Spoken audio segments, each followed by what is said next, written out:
ছোট ছোট আনন্দগুলা মানুষকে মনের দিক দিয়ে ভালো রাখে এবং সুস্থ রাখে।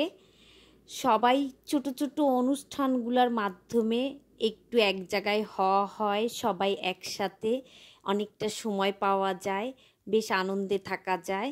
হ্যালো এভরিওয়ান, আসসালামু আলাইকুম। সবাই কেমন আছেন? আশা করি সবাই ভালো আছেন।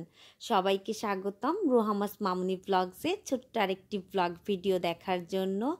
আজকে চলে আসলাম আপনাদের সাথে শেয়ার করতে বাঁধন বাবুর জন্মদিনের ব্লগটা। এখানে আপনাদের ভাইয়া রয়েছে, আমার দুলা ভাই রয়েছে, আমার আরেকটা ভাইয়া রয়েছে, আর এইটা আমার বাবাটা রয়েছে, আমার বোনের ছেলেটা শাওন। আমি ওকে 1 বছরের বাচ্চা রেখে আমার বিয়ে হয়ে চলে আসছিলাম, আর সেই ছেলেটা দেখতে দেখতে কত বড় হয়ে গিয়েছে, আমার মামাতো বোনের ছেলে। শাওন আসার পরে ও সম্পূর্ণ এই ঘর সাজিয়েছে, আমার বাসাটা সম্পূর্ণ আজকে ও সাজিয়েছে। আমরা সন্ধ্যায় সবাই রেডি হয়ে সবাই একসাথে ছোট ছোট ক্লিপ নিচ্ছিলাম ভিডিওর, আর সবাই ছবি তুলে স্মৃতি হিসাবে রেখে দিচ্ছিলাম। শাওন এই ফাঁকে বাঁধনকে নিয়ে যে কেকটা নিয়ে আসছে, কেকটা আমি গতকাল বানাতে দিয়ে আসছিলাম। কেকটা নিয়ে আসার সাথে সাথে রুয়ামা বলছে আমার জন্মদিন, আমি কেকটা কেটে দেই, কিন্তু ওকে বোঝানোই যাচ্ছে না যে আজকে বাঁধনবাবুর জন্মদিন। তারপরও আমরা সবাই বলেছি হ্যাঁ তোমারই জন্মদিন, তাই বলেছি যে বসে থাকো, তোমাকে কিছু ছবি তুলে দিই। সবাই আমরা বেশ সেলফি নিচ্ছিলাম স্মৃতি হিসাবে রাখার জন্য, আর সবার জন্য ওয়েট করছিলাম। সন্ধ্যা হয়ে গিয়েছে, এখনও বাঁধনবাবুর অনেক বন্ধুবান্ধব আসেনি, তার মধ্যে বেশ কিছু এসেছে। বাঁধনবাবুর খুব কাছের ক্লোজ বন্ধুগুলা সব এসেছিল, খুব ভালো লাগছে। আমরা সবাই একসাথে অনেক অনেক আনন্দ করেছি জন্মদিনে, সবাই খুব মজা করেছি। আজকে সারা দিন আমি নিজে হাতে সবার জন্য রান্না করেছি, গুছিয়েছি সব কিছু। এখন সন্ধ্যার পরে কেকটা কাটা হচ্ছে, সন্ধ্যার সময় সবাই চলে আসছে, আর আমি জ্বালাতে যেয়ে আগুনটা জ্বলছিলই না। পরে বাঁধনবাবুর বন্ধু আমাকে হেল্প করেছে, বেশ আনন্দ হচ্ছিল সবাই একসাথে এক জায়গাতে। অনেক দিন পরে বাসায় একটা অনুষ্ঠান হচ্ছে।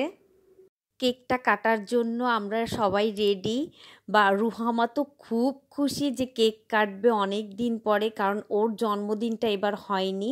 5 আগস্ট আর 10 আগস্ট আমাদের মামের জন্মদিন আমরা একসাথে করি, কিন্তু এবার যেহেতু অনেকটা প্রবলেম ছিল দেশে, সেই জন্য কেক কাটা হয়নি, ওর জন্মদিনটা হয়নি। ওই ভাবছে ওর জন্মদিন, সবাই ওকেই সত্যি সত্যি উইশ করছিল যে হ্যাঁ তোমারই জন্মদিন। ও তো খুব খুশি আজকে জন্মদিনের কেক কাটতে পেরেছে। আমি মাঝে মাঝে ওকে বাহিরে নিয়ে যেয়ে কেক খাওয়াতে, কিন্তু ও সেই কেকটার থেকে বেশি পছন্দ করে বাসায় অনুষ্ঠান করে কেক কাটতে। আমার ছেলে মেয়ে দুইজনাই খুব খুশি, অনেক দিন পরে সবাই একসাথে হয়েছি, আর আমারও মনের কাছে খুব ভালো লাগছে। সবার জন্য নিজে হাতে আমি আজকে রান্না করেছি। সবাইকে কেক কেটে খেতে দেওয়ার জন্য আমি ডাইনিংয়ে চলে আসছি কেকটা কাটার জন্য, কেকটা পিস পিস করার জন্য। আগেই বাঁধনকে সব বন্ধু বান্ধব মিলে একদম ভূত বানিয়ে ফেলেছে কেক মাখিয়ে। ওই ওই ক্লিপটা আমি নিতে পারিনি, আমি যেহেতু রান্নার কাজেও ব্যস্ত আছি, সাথে কেক কাটার জায়গাতেও আসছি। আর ওর আপু ওর আপু যেই বলেছে, বিপাশা আপু যেই বলেছে যে তোমরা বন্ধুবান্ধব না মাখিয়ে বসে আছো কেন, সাথে সাথেই কেকটা ওকে সবাই মাখিয়েছে। ও তো পুরাই ভূত হয়ে গিয়েছে, ও ও আমার আশেপাশেই নেই, যার কারণে আমি ওর ভিডিওটা নিতে পারিনি। আজকে অনেক অনেক মজা হয়েছে, সবাই মিলে এখন কেক খাওয়ার পর্বটা চলতেছে আমাদের। আমি এখানে কেক কেটে সবার জন্য পিচ করে দিচ্ছিলাম আপনাদের ভাইয়ার কাছে, আর আমি মিথিলা আর রুহামা ভাগাভাগি করছিলাম চকলেট কে কোনটা নিবে। রাফিদ বুড়ো তো কাছেই আসছিল না, বিপাশার কাছে যে লুকিয়েছে। আমি এবার অনেকটাই চকলেট রেখেছি উপরে। আমি বলেই দিয়েছিলাম যে আমার অনেকটা চকলেট হতে হবে, কারণ এবার অনেক বাচ্চারা খাবে। আর সকাল থেকে আমি যে রান্নাগুলো করেছি সেইগুলাই এখন আপনাদের সাথে শেয়ার করছি। আজকে আমি চিকেন বিরিয়ানি রান্না করেছি। আমি এখানে দুইভাবে চিকেন বিরিয়ানি করেছি, একটা রাইস কুকারে করেছি আর একটা গ্যাসের চুলাতে করেছি। এখানে ডিমের কুরমা করেছি, সাথে সাদা ভাতও আছে। সেই জন্য আমি একটা ডিম দিয়ে পাতাকপি দিয়ে সুন্দর করে একটা ভাজি করেছি। আর সাথে আমি গলদা চিংড়ি মাছ ভুনা করেছি। আজকে গলদা চিংড়ির মালাইকারি করতে চেয়েছিলাম, কিন্তু সময়ের জন্য আমি পারিনি। আর সব বাচ্চাদেরকে আপনাদের ভাইয়াই খাওয়াচ্ছিল। বাঁধনবাবু আর আপনাদের ভাইয়া মিলে সবাইকে খেতে দিয়েছে। ওর বন্ধুদেরকে আগেই খেতে বসিয়ে দিয়েছি, কারণ সবার সন্ধ্যা হয়ে গিয়েছে, রাত হয়ে যাচ্ছে, সবাই চলে যাবে, বেশিক্ষণ ওদের রাখা যাবে না, যেহেতু সবারই বাসা দূরে দূরে, কয়েকজনের বাসা আমার ফ্ল্যাটেই। আর ওরা যেহেতু একসাথে পড়ে, যার কারণে ওরা খুব মজা করেছে আজকে।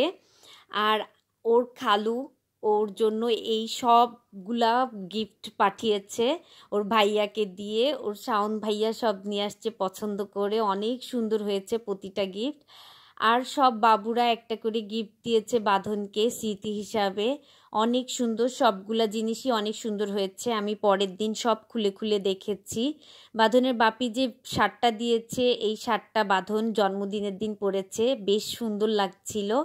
আমার খুব ভালো লেগেছে বাঁধন বাবুকে দেখে। আর ওর ভাইয়াও ওর জন্য একটা সুন্দর গেঞ্জি নিয়ে আসছিল, ওর খালু খালামণি ওর জন্য পাঠিয়েছে। আজকে গিফটগুলো সব খুলে ফেলেছি, বাঁধনকে দিয়ে দিয়েছি যে তোমার গিফটগুলো তুমি তোমার মতো করে রাখো। রুহামা তো মহা খুশি, ওর ভাইয়া অনেক কিছু নিয়ে আসছিল চকলেট, সেগুলো খেয়েছে। এখন বাঁধন বাবুর গিফটের চকলেটগুলা সব সে নিবে, তার জন্য তাকেও সেই চকলেট বুঝিয়ে দিতে হচ্ছে আমাকে। সে ভাবছে যে রুহামারই জন্মদিন, এটা বাঁধনের জন্মদিন না, রুহামার জন্মদিন। আমি গিফটগুলো দেখছিলাম খুলে খুলে আর আপনাদের সাথে শেয়ার করছি। সবগুলা গিফটই অনেক সুন্দর হয়েছে। ওর খালু খালামণি ওর জন্য যে ঘড়িটা পাঠিয়েছে অনেক সুন্দর। আর ওর একটা ফ্রেন্ডও একই ঘড়ি দিয়েছে। দুইটা চকলেট বক্স একই হয়ে গিয়েছে, দুইটা ঘড়ি এক হয়ে গিয়েছে, অনেক সুন্দর। আর এর সাথে অনেক চকলেট আরও, আর সাথে আইসক্রিম ছিল, বাবুরা নিয়ে আসছিল। রুহামা তো সেইগুলা খুলছে আর খাচ্ছে আইসক্রিমগুলা আর চকলেটগুলা। এই বক্সটাও খুব সুন্দর হয়েছে, ওর বিপাশা আপু দিয়েছে ওকে। সেই জন্য সব খুলে খুলে দেখছিলাম আর বাঁধনকে বুঝিয়ে দিচ্ছিলাম। প্রতিটা গিফটই অনেক সুন্দর হয়েছে। সব চকলেটগুলা খেয়ে এই দুইটা বক্সই আর আছে। আজকে সব খুলে আপনাদের সাথেও শেয়ার করা হলো, আমাদেরও দেখা হলো বাঁধনবাবুর গিফটগুলা। সবাই ভালো থাকবেন, সুস্থ থাকবেন এবং সাবধানে থাকবেন।